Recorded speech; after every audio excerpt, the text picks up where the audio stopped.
My husband was gravely wounded while suppressing bandits. The divine physician declared his heart meridian severed, with no possibility of ever waking again. In my previous life, I stayed by his side without fail, spending every last coin of my family's fortune on precious ginseng and medicine to keep him alive. But the first thing he did after waking was push me into the lotus pond, drowning me alive. In my second life, I saw the truth and petitioned for divorce. Yet on my way back to my parents' home, I was still killed by an assassin. He sent a sword through my heart. Before I died, I asked him why he was so cruel. His face was full of disgust.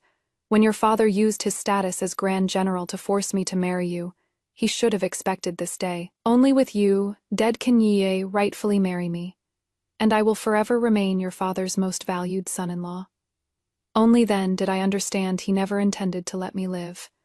When news came again that Gu Shaoqi had fallen into a coma, I looked toward Shu Yue, the so-called divine physician, standing not far away. Without hesitation, I said, "In that case, I ask divine physician Su to immediately declare the Marquis deceased. Given his achievements, a posthumous title of Duke, and a grand funeral, surely His Majesty will approve. Since he wants to play dead, I'll make him truly dead." The moment I finished speaking, Su Ye's face changed drastically. She hurried forward, blocking the bed. "Madam, please reconsider. Although the Marquis has no possibility of waking, he still draws breath. As physicians, we must do everything to save him. As long as there is a sliver of hope, we must never speak lightly of giving up." Looking at her pretentious act, I sneered inwardly. What a convincing performance. In my first life, I believed her lies and bankrupted myself searching for precious ginseng and medicine to keep Gu Shaoqi alive. And what happened? Gu Shaoqi never actually died. He and his first love, Su Ye, had collaborated from inside and out, taking a fake death drug, meticulously planning this escape scheme. After he recovered and woke up, the first thing he did was push me off the edge of the pond. I drowned to death on the spot, and the murderer was just a patient who had just woken up. Who would believe that? Not only did he escape justice, he also gained sympathy from my father, the Grand General who defended the nation by playing the grieving widower, and from then on, rose to prominence. Remembering how my father later had to send off his own child with white hair, his wretched appearance, my heart felt like it was being cut by knives, hatred surging within. In this life, I will never give them any chance again, I said solemnly. There is no need. My husband Gu Shaoqi died for his country while suppressing bandits. That is an undeniable fact. I must now handle his posthumous affairs and petition His Majesty to honor his achievements. Su Yue froze in place, forcing a few traces of compassion onto her face. "My condolences, madam, but isn't such a hasty decision too rash? The Marquis is in his prime. Perhaps a miracle might occur. You two are so deeply in love as husband and wife. Won't you even give him the last sliver of hope?" She deliberately emphasized the 4 words, "deeply devoted couple," as if accusing me of being cold-blooded and heartless. A mocking smile curled at the corner of my lips. It seems divine physician Su's medical skills still need improvement.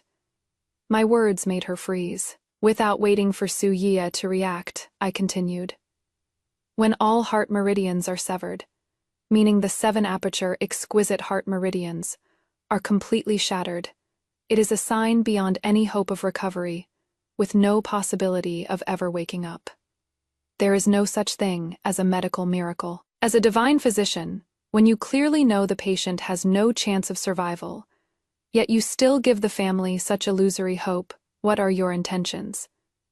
After saying this, I no longer looked at Su Yue's deathly pale face, my voice brooking no argument. Remove all the ginseng medicine immediately. My husband was a loyal martyr who sacrificed himself for the country. He should depart with dignity, not lie on a sicked like a living corpse. Everyone in the manor finally nodded in the face of my firm attitude. Su Ye stood frozen in place, watching helplessly as the maids removed the ginseng medicine, her eyes full of panic. I was quietly arranging Gu Shaoqi's armor when the door was gently pushed open. I, the emperor, 5 or 6 court officials, including the prime minister and the minister of war, entered with solemn expressions. The emperor's voice was heavy with grief.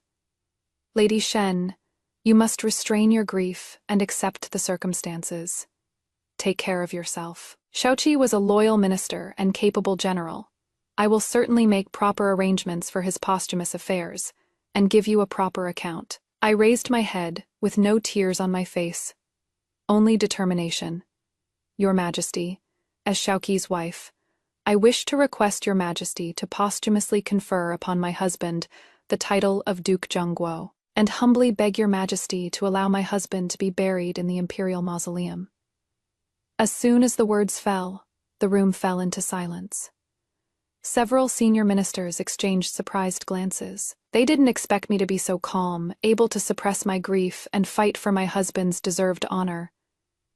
Su Yue immediately stepped out from the corner, looking anxious. "Madame Marquis, I understand your feelings, but posthumously conferring a title is a major court matter."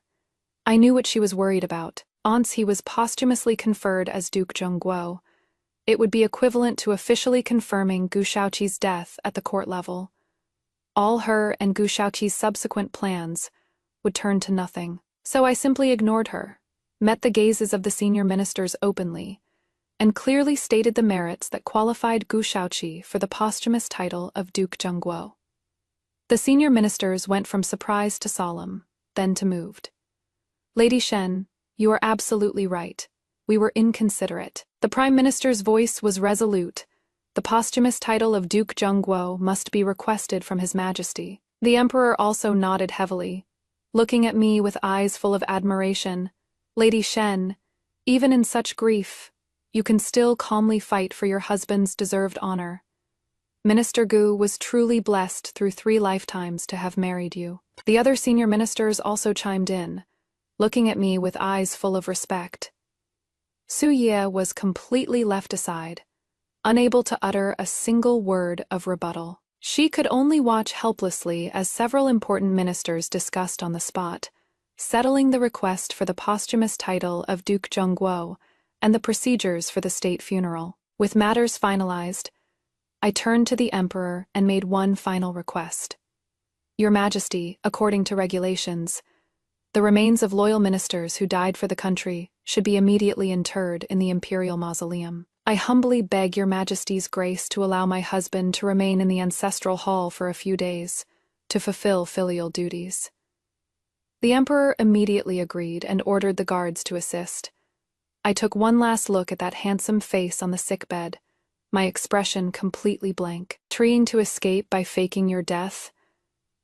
Then I'll give you a grand funeral, nailing you and your schemes together onto the tombstone of a loyal minister.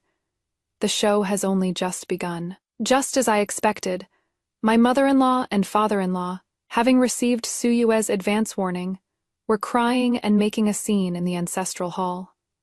My mother-in-law slapped her thighs and wailed, "My son, my poor ill-fated son, wake up, you heartless daughter-in-law. She doesn't want you alive. She is after your life." My father-in-law also pointed at my nose, trembling with rage. "What sins did our Gu family commit to marry such a cold-blooded, vicious woman like you? Even the divine physician said ginseng medicine could keep him alive, yet you insisted on stopping it. You are murdering your own husband. You are the one who killed my son.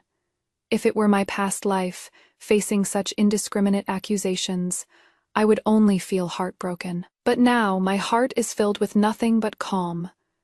He took out the death certificate issued by the Imperial Medical Bureau and said sternly, "Father-in-law, mother-in-law, this is the death certificate issued by the Imperial Hospital. It is all written clearly in black and white. You keep saying I am cold-blooded, that I am heartless. Then let me ask you, is keeping Shaoqi lying there, neither human nor ghost, really loving him?" I raised my hand and pointed to the sword on the table that Shaoqi never parted with when he was alive. Your son Gu Shaoqi was a loyal minister to the court, a man who stood tall between heaven and earth. He shouldn't be lying on a sict like a living corpse, making you suffer watching him, making the court worry alongside you. What you are doing now is tainting his name of loyalty and honor, insulting his status as the Duke of National Defense. These words directly placed me on the moral high ground. My mother-in-law and father-in-law were instantly speechless. My mother-in-law's lips trembled for a long while, and she could only shout at the top of her lungs, "Fine, even if you are right, but we can't just bury him like this. I want to bring my son back to the manor and preserve him in an ice coffin. What if there is a miracle later? Maybe someday a divine physician could save him." My father-in-law immediately chimed in, "Right, preserve him. We can't just give up on our son like this." I almost laughed out loud. Preserve a corpse. It is nothing but a stalling tactic by Su Yiya and Gu Shaoqi to buy time. In my second life, to escape Gu Shaoqi's murder plot, I requested permission to return to my maiden home. I never expected he would still send people to assassinate me. Before I died, Gu Shaoqi smugly recounted all his plans. Besides the accomplice Su Yiya, my mother-in-law and father-in-law were also in the know. Their tantrum throwing now is all to buy time for Gu Shaoqi to wake up. Once Gu Shaoqi wakes, what awaits me will be a third carefully planned accident. I can't delay any longer. I took a deep breath, my tone calm. Father-in-law, mother-in-law, you don't need to argue anymore. Shaoqi must be buried immediately. The room instantly fell silent. My in-laws' expressions changed, still wanting to curse more. I slowly took out a blood-stained letter from the silk pouch I carried with me. It was a will that Gu Shaoqi had personally written after his brief awakening in the manor, to maintain his devoted husband image. I put on an expression of suppressed grief and began to read aloud. If I can never wake again, I would rather leave with dignity than become a burden to my beloved. I put away the will, my gaze sweeping over my in-laws' instantly ashen faces. This is Shaoqi's final wish, burying him immediately, and letting him leave with dignity that is truly loving him.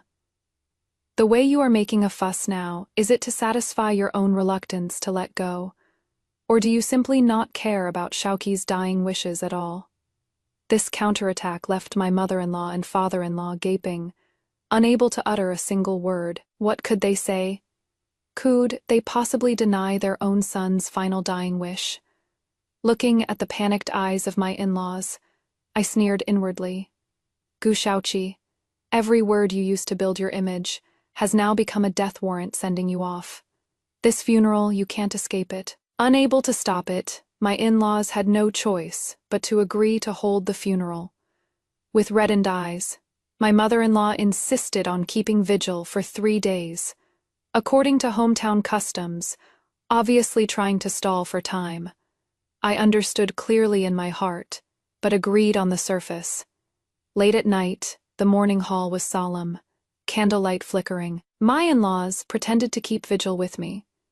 Mother-in-law even held my hand, wiping tears with fake sentimentality.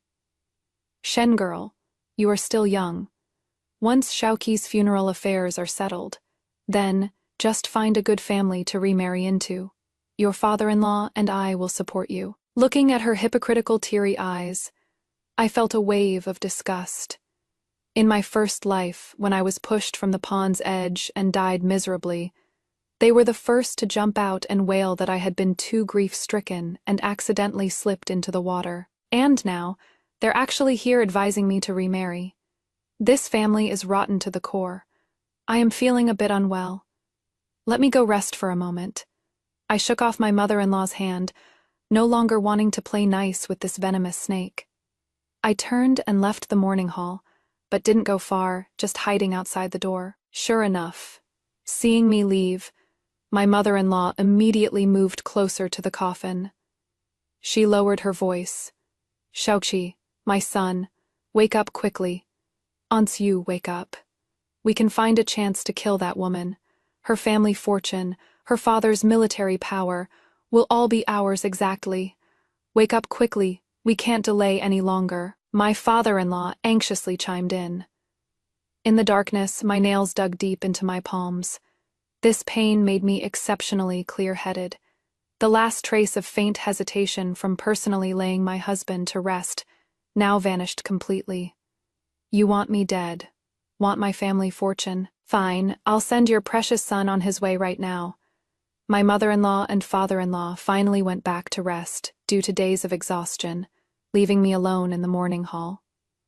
I walked to the coffin, looking at Gu Shaoqi's peaceful remains, my eyes ice-cold. I quickly took out the feigned death drug I had secretly swapped from Su Ye's pharmacy. Under the guise of arranging the remains, I stuffed a doubled dose of the drug into Gu Shaoqi's mouth, delaying his time of awakening. As dawn broke, the funeral was held on schedule. Court officials and old friends arrived one after another, dressed in plain white mourning clothes. My face grief-stricken yet composed in manner, I earned everyone's admiration, me condolences. Lady Shen, you are truly a remarkable woman. The emperor comforted me with reddened eyes.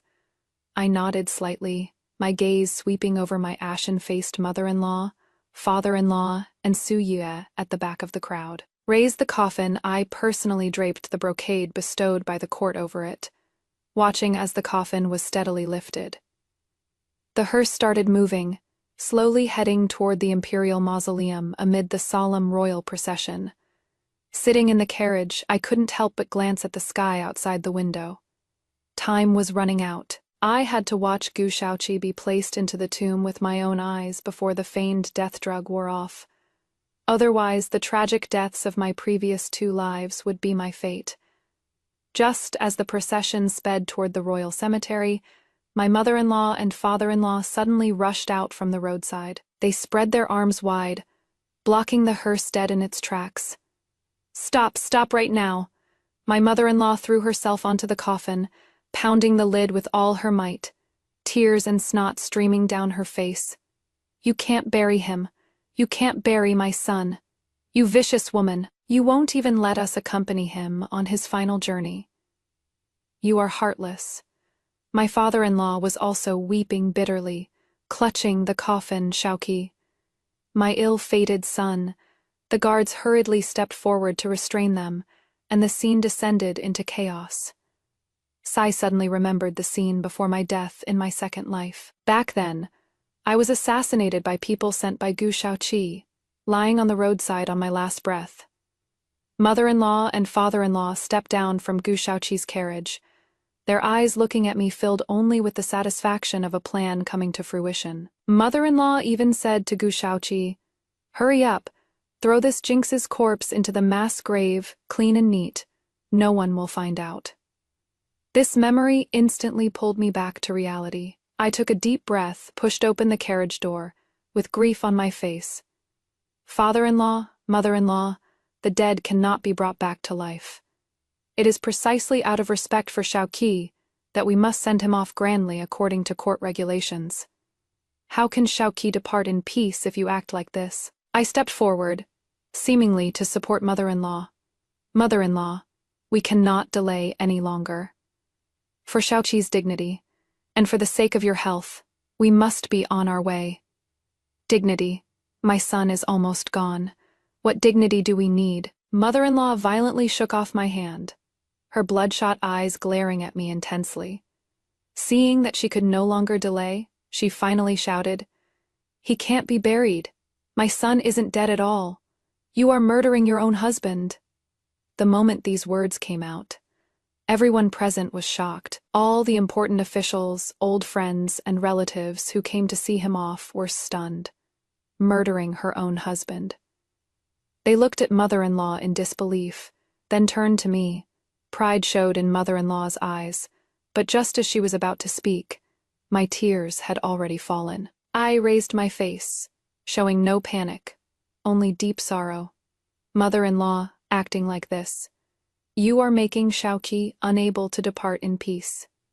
Mother-in-law froze. I looked at everyone with a choked voice. My lords, I am so sorry to disturb you all, but please don't blame the old couple, they're just heartbroken over their son. After Xiaoqi passed, they couldn't eat or drink, and their minds have become somewhat dazed. The doctor said this is a heart ailment triggered by extreme grief, causing mental confusion and making them say nonsensical things. I raised my eyes to look at my mother-in-law and father-in-law, with not a trace of blame in my gaze, only deep heartache. They didn't mean to disrupt the proceedings, nor did they intend to slander Xiaoqi's loyal and heroic name. They just loved Xiaoqi too much and couldn't accept this reality.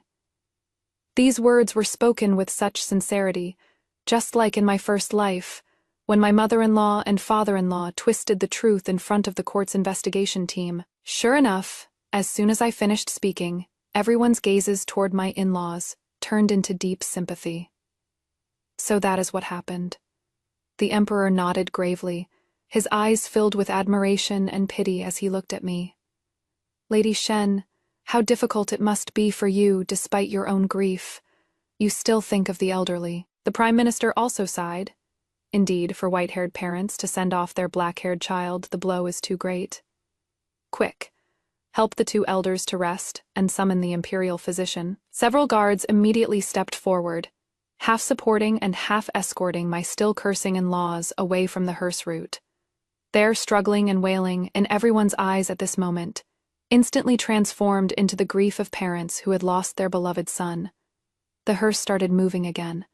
The funeral music resumed. The convoy pressed on against the morning light, continuing steadfastly toward the royal mausoleum. The hearse slowly pulled up to the entrance of the royal mausoleum, and the tomb keeper was preparing to step forward for the handover. Just then, a carriage abruptly stopped in front of the convoy. Su Ye pushed aside the carriage curtain, her voice urgent. Wait, the burial cannot proceed. I just discovered an error in the diagnosis. The previous assessment that he could never wake up was flawed. These words struck like a thunderclap, and the originally solemn scene instantly erupted in commotion. The ministers exchanged glances, their previously resolute eyes now clouded with doubt once more. Divine Physician Su.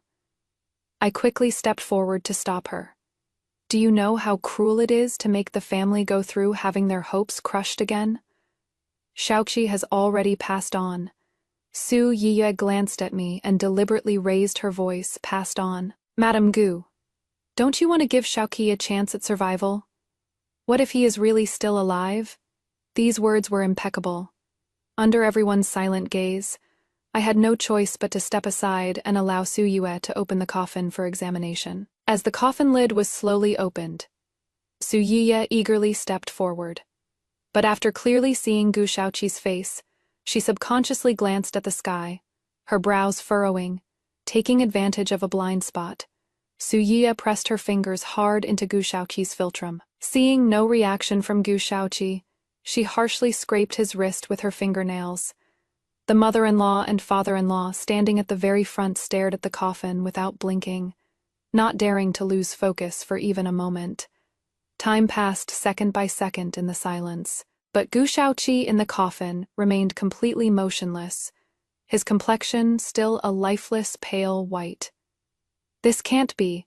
Cold sweat seeped from Su Yue's temples. She hurriedly leaned down, moved close to Gu Xiaoqi's ear, and urgently whispered, Xiaoqi, wake up! Still no response. Su Ye's face turned completely white. Impossible. The drug's effects should have worn off by now. Why hasn't Gu Xiaoqi woken up? I saw through the panic in her eyes at a glance, and leisurely straightened my sleeves. I spoke softly. Divine Dr. Su, are you satisfied now? Su Yiye, her face drained of all color, gripped the coffin, then suddenly turned her head and screamed like a madwoman. Xiaoqi, wake up! Time's up!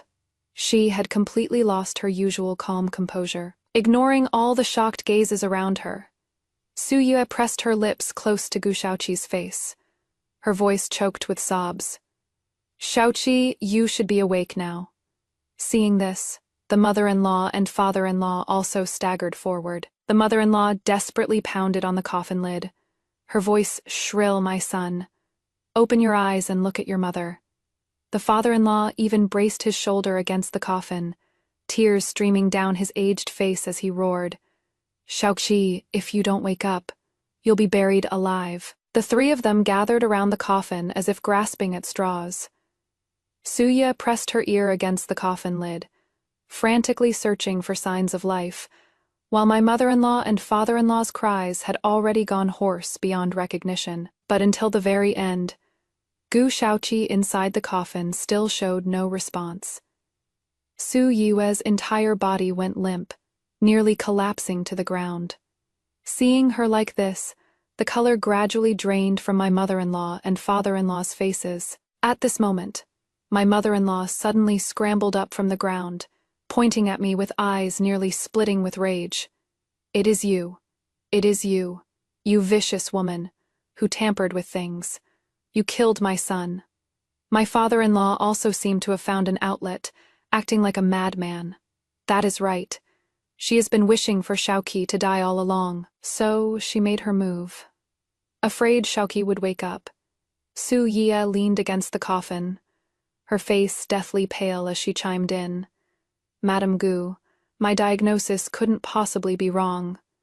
What exactly did you do to Shaoqi?" Hearing this, I instantly raised my eyes, looking at the three of them in disbelief. No rebuttal, no argument, only tears. Large teardrops rolled down my pale cheeks. I could barely stand. You all." I raised my hand, wanting to point at them, but in the end only trembled as I clutched my chest. "Father-in-law, mother-in-law, Shaoqi is my husband. He is the man I love with my life." I looked around with tear-blurred eyes, tears flowing even more fiercely. How could you? How could you slander me like this? I just wanted him to leave with dignity, to leave with glory. Is that wrong too? I, Shen Qinglan, have a clear conscience. After saying that, as if I could no longer hold on, my body went limp and I fell to the side. "Madam," the two maids closest to me swiftly caught me with quick reflexes. The emperor's face was livid. He looked around at my completely hysterical mother-in-law, father-in-law, and Su Yie, his voice filled with fury. "Enough. How long are you going to keep making a scene? Must you drive Madame Shen to death and not let Shaoqi rest in peace even after he is gone?" He stepped forward, shielding me behind him as if protecting a junior of his own family. Since Shaoqi's accident, it was Madame Shen who stayed by his sick day and night until her tears ran dry. It was her who held back her grief, running around handling all the funeral arrangements. And it was her who, with noble righteousness, endured heart-wrenching pain to fight for the honors Shaoqi deserved. The emperor grew angrier as he spoke, pointing his finger at the open coffin. "And what about you? Besides making a scene here and twisting the knife in this child's heart, what else have you done? Are you worthy of Shaoqi lying in there? Are you worthy of Madame Shen's devotion?" The prime minister also stepped forward and let out a sigh. "Old Madame Gu, old Marquis Gu, and this divine physician Su, you are all so disappointing. You are desecrating the spirit of a loyal minister." "Guards," he commanded in a deep voice, "escort these three out. Let them go somewhere to cool their heads, and stop disturbing the peace of the deceased." Several guards immediately stepped forward and invited my mother-in-law, father-in-law, and Su Yie to leave with a firm yet courteous attitude. "No, I won't leave. That is my son." My mother-in-law wanted to struggle, but was firmly held back by the guards. Su Yue's face was deathly pale, her lips trembling, wanting to say something more. But under the emperor's icy gaze, she couldn't utter a single word and could only be half forcibly escorted away from the scene. The farce came to an end. I leaned against a lady's shoulder, took a deep breath, as if I had exhausted all my strength just to barely stand steady. I raised my head, forcing a bitter smile at the corner of my lips. "Your Majesty, I'd like to be alone to properly send off Shaoqi one last time." The emperor's eyes were full of sorrow as he nodded heavily. "Good child. Go ahead. We'll all wait outside. The crowd slowly retreated, leaving me a quiet space. At the entrance of the tomb, only I and that dark, heavy coffin remained. The heavy stone door slowly closed behind me. I pushed the coffin alone, walking through the empty tomb passage. The wheels scraped against the ground, the sound exceptionally clear in the silence. And it was in this silence that a faint click came from inside the coffin. My footsteps halted. Then came the rustling of fabric, accompanied by a suppressed, sharp gasp. The coffin lid was suddenly pushed open from the inside, creating a crack. A hand with bulging veins gripped the edge of the coffin desperately. Cough. Gu Shaoqi had woken up. At the exact moment the fake death drug wore off, just before he was to be sent into the tomb. He struggled to emerge from beneath the coffin lid. Those once captivating eyes were now filled with confusion. The dim lights of the tomb passage, the cold stone walls, the deep burial chamber straight ahead. Where is this? Gu Shaoqi's voice was dry and hoarse, his face gradually covered with a layer of fear. Then he saw me. I stood not far away, dressed in plain white mourning clothes. My face bore no expression, calmly watching him struggle on the edge of life and death. Gu Shaoqi almost instinctively squeezed out that gentle expression I had once been so familiar with.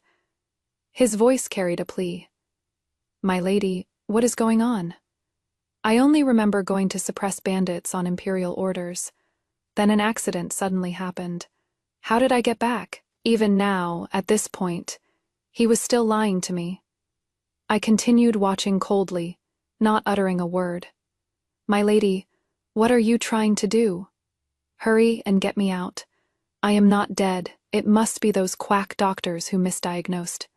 Madam, look, I can still move. I am a living person. Misdiagnosis. A living dead person sure knows quite a lot." Knowing he had let something slip, a trace of panic flashed through Gu Shaoqi's eyes, his tone becoming even more urgent. "Madam, don't you love it most when I accompany you to eat tofu pudding in the south of the city?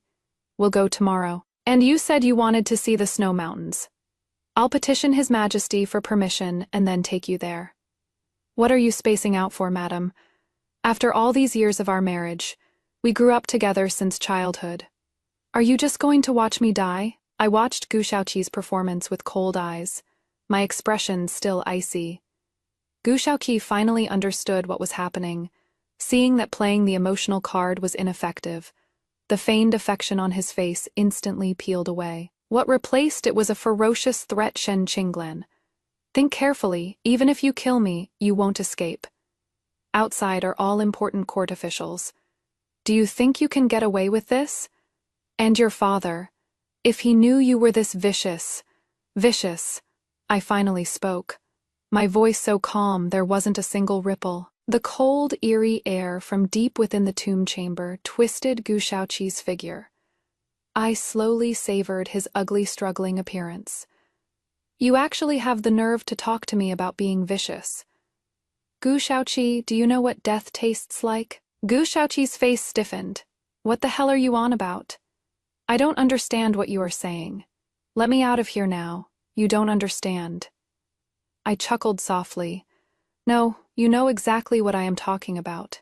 After all, this is already the third time we've reached this point." Gu Shaoqi's fingers gripping the edge of the coffin suddenly stiffened, and he looked at me with shock and uncertainty. I calmly began to narrate, as if telling a story that had nothing to do with me. "The first time was right after you woke up. In our marquee residence, you pushed me into the pond, and I drowned on the spot."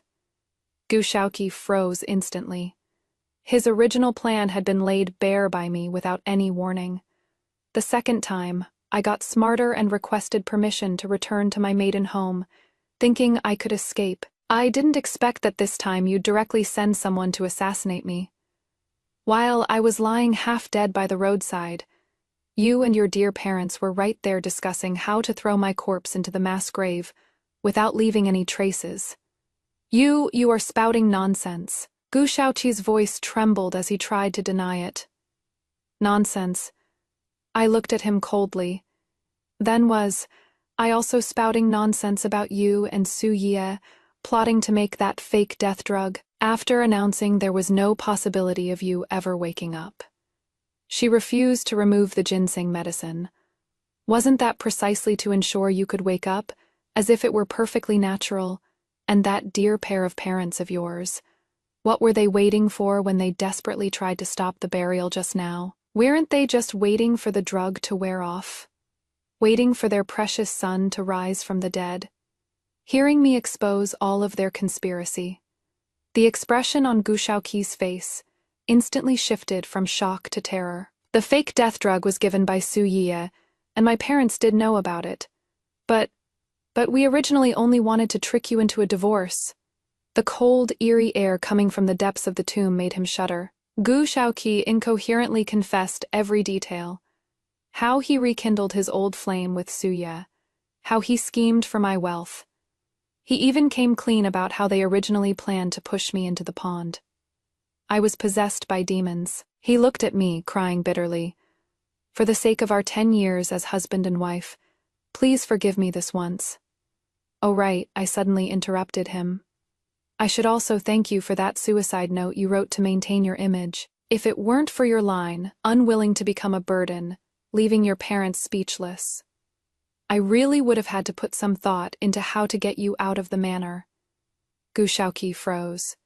As the memories slowly pieced together, he finally broke down completely. He frantically pounded on the coffin, trying to struggle out. Madam, I was wrong. I truly know I was wrong. Please spare me, forgive me this once. I'll be your slave for the rest of my life. I'll give you all my family's wealth. Please save me, I don't want to die. Gu Shaoqi's tear-streaked face at this moment overlapped with the cold cruelty he showed when he pushed me into the pond and sent assassins after me in my previous life. I slowly walked toward the mechanism, deep within the tomb chamber. In the tomb chamber, the stone door began to slowly descend. Forgive you? Through the gradually descending stone door, I looked at Gu Shaoqi, who was trapped inside the tomb, my voice cold as ice. That is the King of Hell's job. My job is to send you to meet him. When I walked out of the mausoleum, my mother-in-law, father-in-law, and Su Ye came stumbling over. Where is my son? If anything happens to him, we won't let you off. My mother-in-law stormed up, pointing at my nose and cursing. I knew you, you cheap woman, had bad intentions. We should never have let you into our family. My father-in-law also had an arrogant look on his face. Are you done making a scene? Don't push your luck. My gaze swept across their faces, my tone flat. Maybe the fake death drug was too strong. Shaoqi is sleeping quite soundly. Su Ye suddenly raised her head, her eyes full of bloodshot veins. Impossible. I calculated the timing precisely. The moment the words left her mouth, she realized her slip, but it was already too late. Calculated the timing precisely? I repeated her words. Calculated that he should wake up before burial? Or calculated that you could stop the hearse in time? Me father-in-law still tried to argue. What nonsense are you spouting? Do you know what Gu Shaoqi said to me in there? He told me everything, and desperately begged me to let him go. Unfortunately, I still couldn't forgive him, and personally locked him inside the tomb. Now, he should have long suffocated to death. Hearing this, my mother-in-law finally broke down. You murderer! You killed my son! You'll die a horrible death! I calmly watched their hysterical display and shook my head. In everyone's eyes, I am just a loyal and virtuous widow seeing my husband off on his final journey. And you, my gaze swept over the 3 ashen faces, who would still believe anything you say. In the distance, the emperor was hurrying over with his ministers. I turned to look at my mother-in-law. Although posthumously honored as a loyal martyr who defended the nation, Gu Shaoqi died as he deserved. I'll kill you to avenge my son. My mother-in-law and father-in-law lunged at me like madmen. I turned to glance. The emperor was approaching with his guards. Aren't you afraid I'll tell His Majesty that you've gone mad from your son's death and have you sent off to a countryside manor?" My mother-in-law and father-in-law froze, the ferocity on their faces slowly turning to fear. My mother-in-law suddenly dropped to her knees with a thud, clutching my legs tightly. "Chinglan, now that Xiaoqi is gone, we old couple can only depend on you from now on. For Xiaoqi's sake, you won't abandon us, will you?" I gently pulled my skirt hem free. "The court's rewards will be delivered to you on time. As for anything else," under the nervous gazes of my mother-in-law and father-in-law, I curled the corner of my lips. "I have nothing to do with the Gu family anymore. If you need someone to care for you in old age, you can go find this divine Dr. Su. After all, she and Gu Shaoqi have been having a secret affair all these years. She should be happy to fulfill his filial duties for him." My mother-in-law's expression stiffened, and she suddenly turned to look at Suyue, whom she had forgotten. My father-in-law slapped Suyue hard across the face. "It is all because of you, you vixen. It was your terrible idea. Blame me." Suyue screamed while covering her face. "You are the ones who said as long as she was gotten rid of, the family fortune would all be yours. You guaranteed it would be foolproof. Otherwise, why would I agree to let Xiaoqi take the risk? You killed my son. It was Gu Shaoqi's idea, if you weren't so insatiably greedy." The three of them immediately started fighting. My mother-in-law grabbed Suyue's hair, while my father-in-law's fists landed on both women. Suyue refused to back down either, her nails leaving bloody scratches on their faces. "Give me back my son's life. You are the ones who killed him." "Bitch." The emperor frowned and gestured, and several guards stepped forward to separate the three. They were still tearing at each other and cursing, looking utterly deranged. I had already turned and left, never looking back at this farce. I successfully petitioned to leave the capital and came to a Zhongnan water town.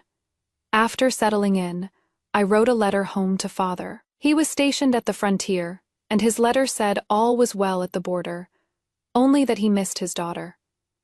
Though father has retired from the military, the sternness between his brows hasn't diminished one bit. Only tinged with some gentleness that time has settled. "Are you adapting well to Zhongnan?" the letter asked. "Everything is fine," I wrote back. "The water town of Jiangnan is very peaceful." Father's reply came quickly. "I know all about the Gu family's affairs. You handled it very well." I softly let out an "Remember, you are first and foremost a daughter of the Shen family, then everything else comes after. No one can become your shackles." The tone in the letter softened slightly. "Let go of the past and live well. Your father will always be your support." "Thank you, father." I set down the letter outside the window. The moonlight was like water. I finally felt the last trace of coldness on me melt away. My new residence was in a rainy I began learning tea ceremony and flower arrangement, and in my spare time would go teach at a nearby academy. Several months later, I happened to meet an old acquaintance from the capital, and during our chat some old news came up. He lowered his voice. "That family you were with before things got brutal afterward. It ended with all three of them perishing together. Your former in-laws were convinced that divine physician Su had harmed Marquise Gu and went to cause trouble at the clinic every day. During their last argument, divine physician Su got desperate and stabbed the old Marquis with scissors. When the old madam saw this, she grabbed the clay pot used for brewing medicine and splashed the scalding medicine all over her face, leaving her covered in wounds. He shook his head and took a sip of tea. When the officials arrived, the old Marquis had already breathed his last. Divine physician Su died from his severe injuries, and the old madam was so overwhelmed with rage that she didn't last 3 days in prison before passing away. The three of them were entangled to the end, all losing their lives. Now no one brings up Marquis's old affairs anymore. I listened quietly, my gaze sweeping past the bright sunlight outside the window. "Is that so?" I said softly. The tea in the cup was warm and pleasant. just like my calm state of mind at this moment. Those past matters, those meticulously plotted schemes, had all scattered like willow catkins blown away by the wind. They could no longer stir even the slightest ripple in my heart. I pushed open the window, and the early summer breeze carrying the fragrance of flowers rushed toward me. This time I had finally crossed through the perilous threshold of life and death. The future ahead was nothing but brightness.